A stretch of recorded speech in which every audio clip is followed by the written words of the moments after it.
Dokonalá konkurencia. To je tá, ktorá podľa niektorých kníh z ekonómie neexistuje.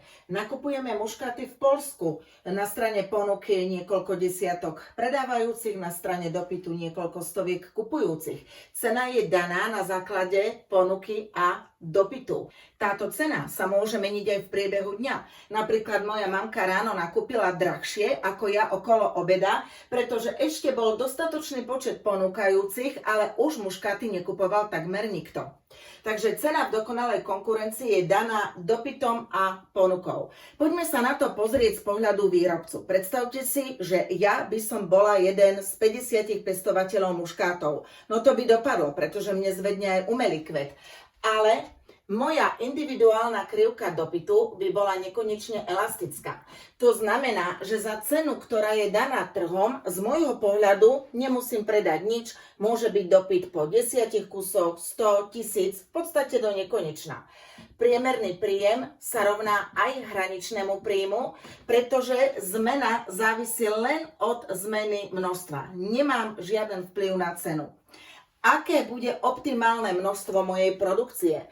Podmienka optimálneho objemu produkcie aj v dokonalej, aj v nedokonalej konkurencii je rovnosť hraničných nákladov a hraničných príjmov. Takto vyzerá krivka hraničných nákladov, hraničné príjmy máme, takže optimálny objem produkcie bude presne takýto.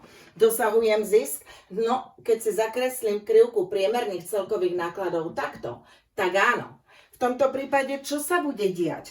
Jedným zo znakov dokonalej konkurencie je aj voľný vstup do odvetvia, takže keď ja budem dosahovať zisk, do odvetvia vstúpia ďalší a ponuka muškatov sa zvýši. To bude samozrejme viesť k poklesu ich ceny. Môžem sa dostať na nulový hospodársky výsledok alebo dokonca do straty. Ale čo sa stane, keď čím ďalej tým viac ľudí bude chcieť kupovať muškaty a práve v Poľsku? Môže sa zvýšiť dopyt, môže sa zvýšiť ešte viac. Ako to bude vyzerať pre mňa? Moja individuálna krivka dopytu pôjde vyššie, tu ešte vyššie a ja budem ponúkať tých muškátov stále viac a viac. Ak spojím body optimálneho objemu produkcie pri rôznych trhových cenách, tak odvodzujeme krivku individuálnej ponuky. Nezabudnite, v dokonalej konkurencii je výrobca price taker. Musí prijať takú cenu, aká je vytvorená na základe ponuky a dopytu. Zajtra si idete kúpiť $1000, viete, koľko eur za to zaplatíte? No nie, pretože aj kurz meny sa určuje na základe vzťahu dopytu a ponuky. Možno ste si mysleli, že jednoduché a zrozumiteľné vysvetlenie ekonomie tiež neexistuje.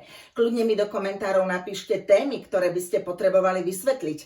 Ale najskôr si pozrite tie videá, ktoré už natočené sú. Prečítajte si Tvoju ekonómiu, je dostupná v českom, slovenskom, anglickom jazyku aj v elektronickej verzii. To viete, že vás mám veľmi rada a som tu pre vás.